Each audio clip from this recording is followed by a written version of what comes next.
Don pretty much introduced my trilogy. We're called the Edith Trilogy now, for a while called the League of Nations books. These are novels, Grand Days, Dark Palace, and now Cold Light. The first two were set mainly in Geneva, that's Grand Days and Dark Palace, and they were about the life, as Tom said, of an Australian woman, young Australian woman, Edith Campbell, who wanted to go into diplomacy and was completely excited by the fact that the world had created an international body to bring about peace and mediate between nations and to bring international help in times of crisis. And so she went to Geneva and gained a position in the secretariat there back in the 20s, and started to move her life up through the secretariat. Her dream, of course, was to be Secretary General, and she could have. The Covenant of the League of Nations was the first document that had expressed that this should be what we'd call an equal opportunity employer, and that women were eligible for all positions in the organisations. Of course, it didn't work out that way, but that was one of its many great good intentions. So, Cold Light then, although Dark Palace and Grand Days look at parts of her life when she was in the League of Nations, Cold Light brings her back to Australia after the Second World War. The League of Nations, as we know, was perhaps the greatest diplomatic embarrassment of the 20th century, because it failed to stop the Holocaust, failed to stop the Second World War, and it was considered to be a failure. There were people in the Secretariat who committed suicide, some of her colleagues, or in reality they committed suicide. There was, and it broke the heart of the world for many people. So she comes back to Australia after the Second World War, somewhat broken-hearted, but feeling that she may get to start another aspect of her career in the newly formed Department of External Affairs, where at last women were being trained to be cadet diplomats, and Australia was creating its first diplomatic corps. So this one is the last chapter of Cold Light. It is set in Israel and Lebanon in the late 1970s. Edith is again making her way, and she is a delegate, an Australian delegate to the International Atomic Energy Agency, the IAEA, and she is visiting Israel as part of this mission. She's accompanied by Ian, who's her aide. He's a man in his 40s, and she's a woman of a certain age now. And she is, and they are, as I say, together on this diplomatic mission in Israel in the 1970s. The chapter is called The Passenger.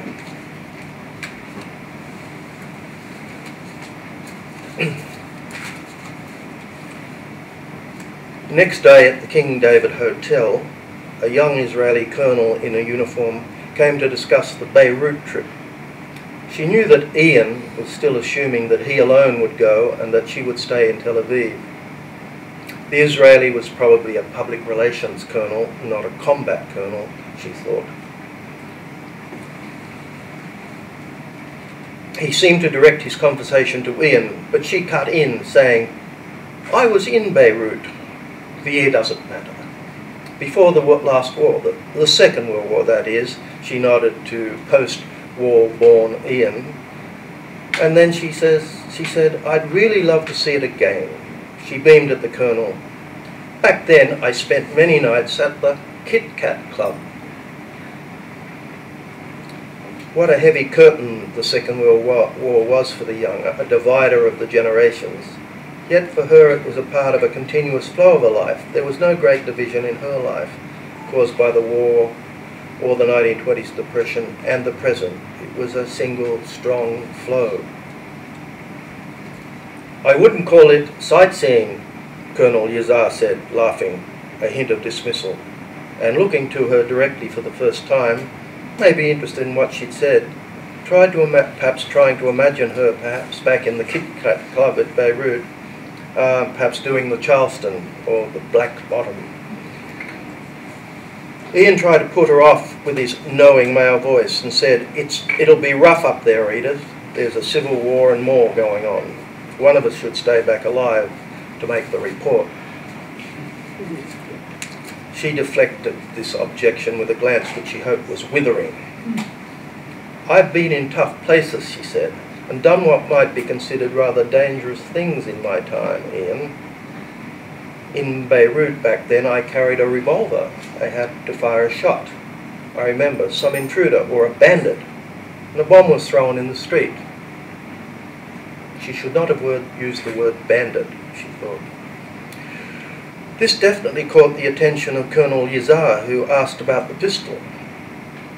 It was what was known back then as a purse pistol, .25 caliber, silver-plated with an ivory handle. Yazar nodded, somewhat impressed. And the Kit Kat Club, you were there in the days of the glittering Beirut, Paris of the East, the Colonel said. She told them that she'd also been a member of the Club St. George and the Colorado. Great days, she said, great days. What were you doing there, Edith? Ian asked, apart from nightclubbing and shooting at bandits. I was with the League of Nations. She played herself down a bit. I was a humble officer, camel counting.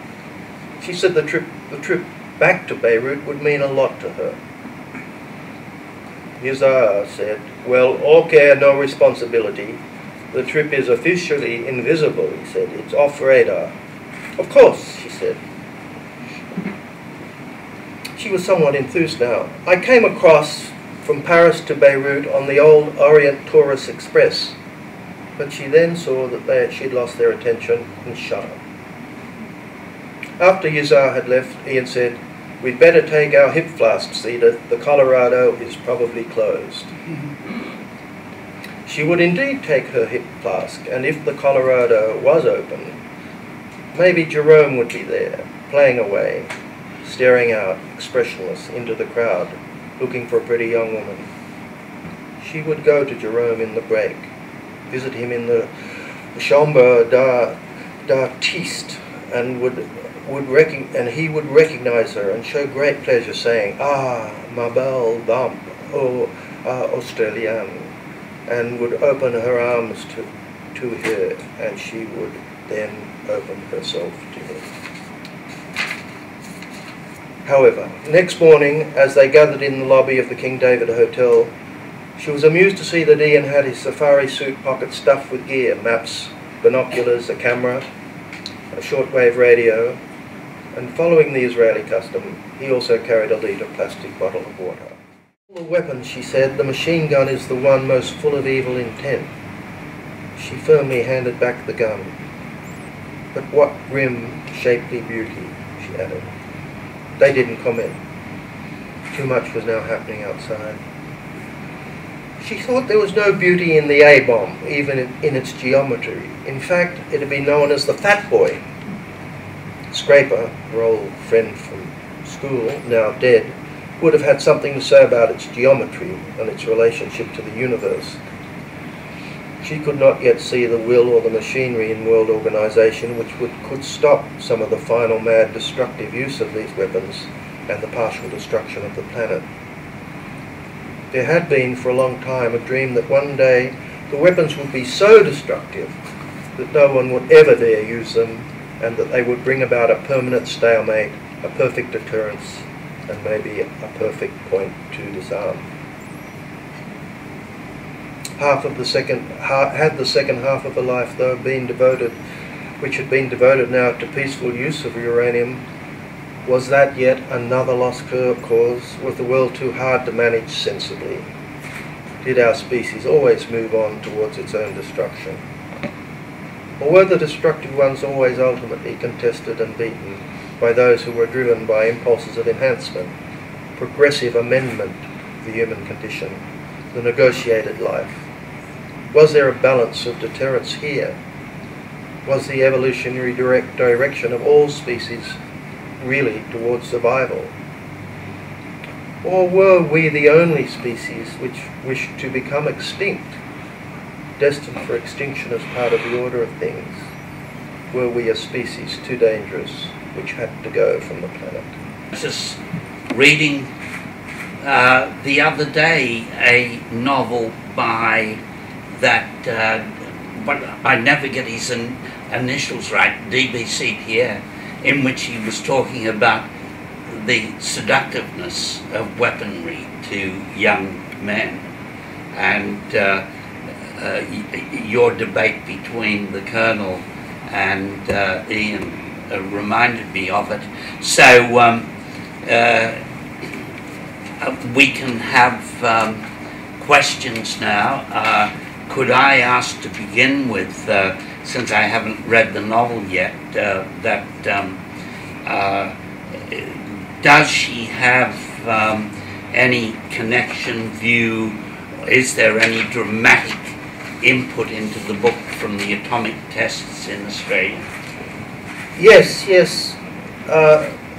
Coming back in, as I said, virtually in 1950, Edith comes to an Australia where, as I again referred to, they were not only setting up a diplomatic corps, but Australia had found that it possessed a huge amount of uranium, and the uranium was seen as we knew, because of Hiroshima and the bombing of Japan, we knew that it was also an element.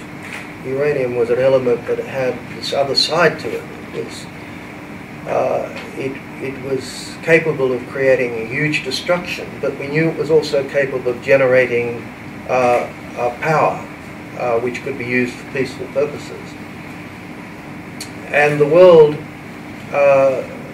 set up the IAEA, the International Agency, Atomic Energy Agency, in Vienna, and this was an attempt by the world to manage this strange element,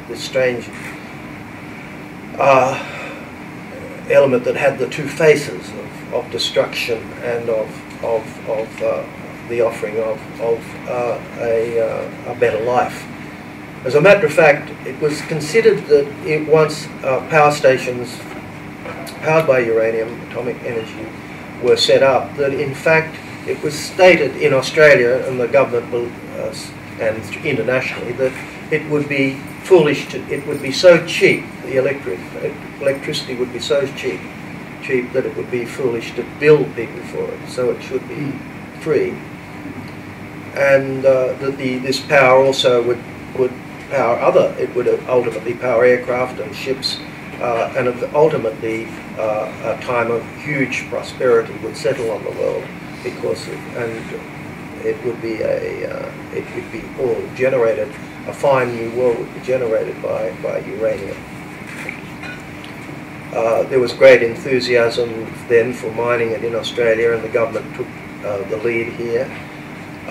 But at the same time, of course, the weapon research continued, and the British, our Prime Minister at the time was Robert Gordon Menzies, and he felt that we were sitting at that time on the largest deposit of uranium in the world, that we would have a seat at the great table of nuclear powers, those who possess weapons, and he felt that we should be kept in the picture, as it were, of weapons development as well.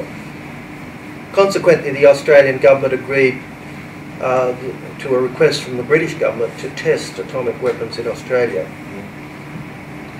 And these atomic weapons were tested in Woomera, Christmas Island, and along the other parts of the Western Australian coast. It took many years until the late well into the 70s and 80s before it was realised what huge damage that these had done to not only to the... It had contaminated huge parts of Australian country, but it had probably done huge, some sort of genetic and other injury to the Aboriginal people, and there was a Royal Commission, and the British government ultimately paid a huge amount of compensation. And there's still contamination in a number of places. I'll just tell you a story.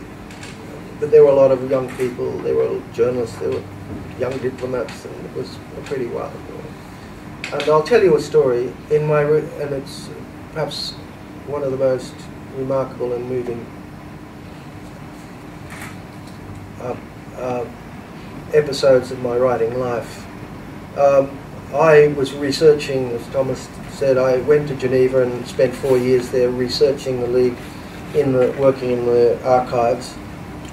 I am living in Geneva in France, and I was, to create my books, I had to establish a woman. Ideally it should have been a young woman, Australian woman, but I couldn't find a young Australian woman in the personnel files.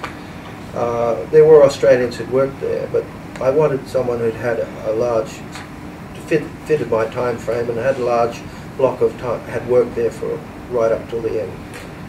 And the archivist, there's only one other, there was an old Swede who was nodding away, sleeping at his desk when I went there to start my work. He couldn't believe an Australian was coming to research in the League of Nations and write a novel about it.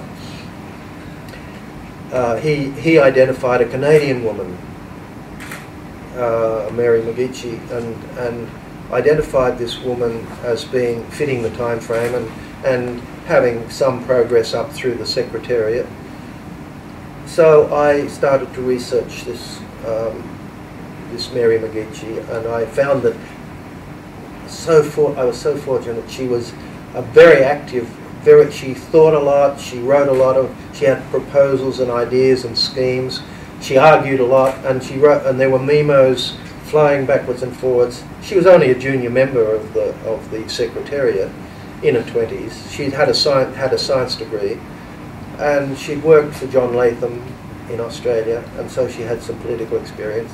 She'd grown up in a family that were very committed rationalists, the rationalist organisation. And I bet there were a lot of rationalists belonged to the Mechanics Institute here. And she was a reasonably well-informed young woman, and she left this great paper trail through her files, and I was able to track her right through all the League documents, and I was absolutely so pleased that she'd been so energetic. She was, as I said, a young Mary McGeechee was Canadian, but my character they seemed to be a good match. I pretty much got to the end of the book, and I developed my character based on this career path of Mary McGeechee. And I was at a dinner party in France, where I was living now in Besançon, and I was talking, some Canadians were at the table, and at the dinner table, and they asked me what I was doing, and I told them what I've told you about the League of Nations, and how I was working on it and writing a novel. And they said, Mary McGeechee, they said, there's a McGeechee family in London, Ontario, and I bet it's the same family. And I said, yes, it's probably the same family. And the Canadian people went back to Canada, and I got a letter from them saying, yes, that is the family of the woman you researched, and I'd just about finished Grand Days at this point. And they said, you may be interested to know that she's still alive. And I thought, that can't be right. That can't be right.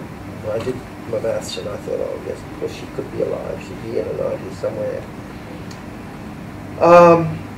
And I thought, this is amazing. And I thought what I should have done right from the beginning, the things, Tom and I could talk to you about the things we should have done at the beginning of research, and what we didn't do at the beginning of our research. I rang the pensions office of the United Nations. I knew that the United Nations had taken over the League of Nations responsibilities on pensions and staff entitlements and so on. And I talked to the UN and I said, how many people are there still on UN League of Nations pensions?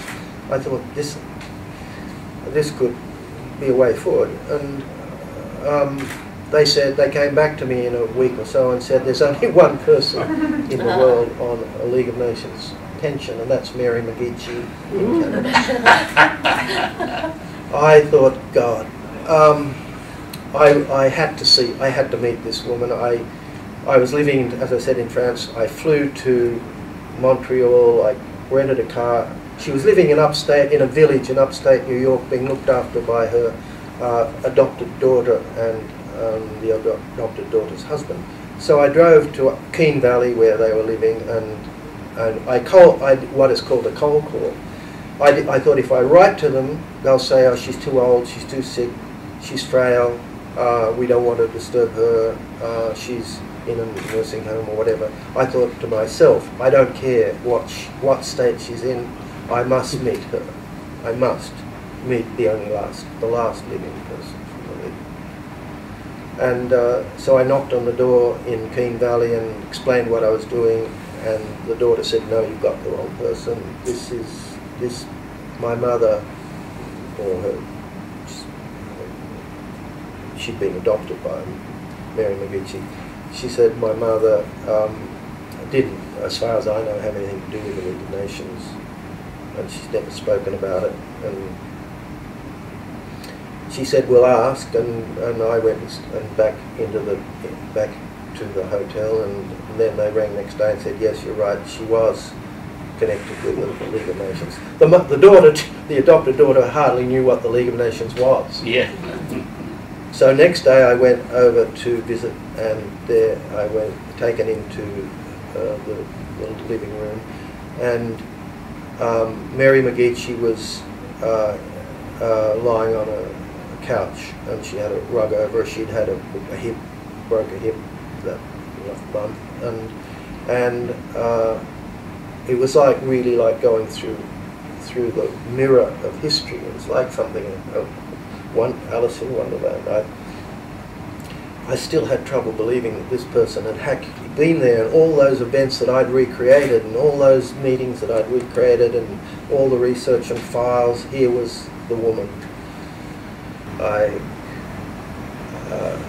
began talking to her, and I showed her photographs of herself as a young woman with Woodrow Wilson and with other people, and of the Clemenceau and Villon and all the great names of the past during those 20s and 30s of the great attempt at international organisation. And then she looked at me and she said, I'm sorry, I really remember nothing. You must talk to the others. She said, talk to the others. There are no others. And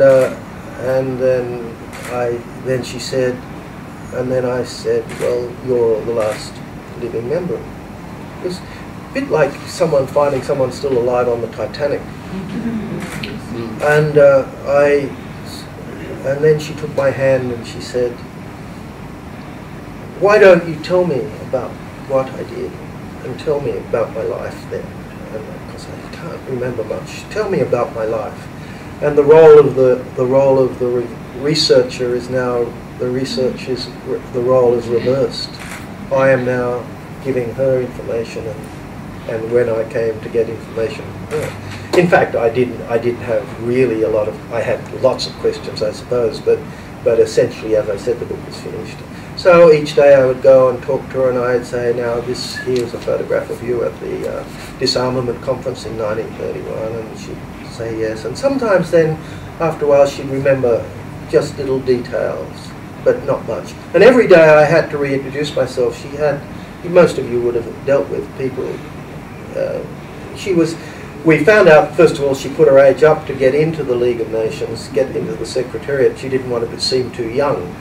And then when she got married in midlife, she put her age down by 7 years. But the age on her driving licence was completely unrelated to any other age that we had on any document. So she was somewhere in her 90s, and she would, and sometimes she'd come up with some details, but each day I had to restate who I was and what I was doing.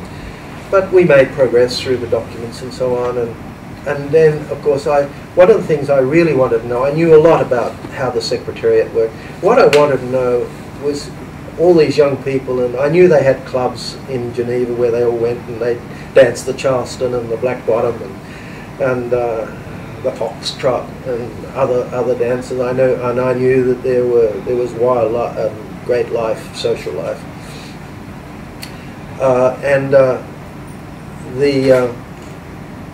one of the things I wanted her to talk about, insofar as she could and recall, was what they did after work.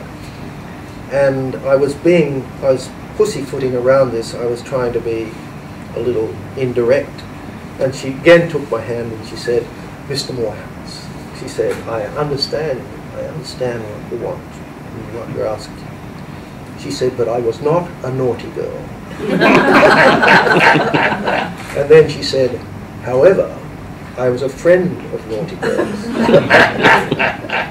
And she smiled at me, and she told a story about, in fact, she lived with a painter, a woman painter, and she remembered little things about the names of some of the clubs they went to. But essentially, I spent the time retelling her life to her. Wouldn't be a bad device for a novel, actually.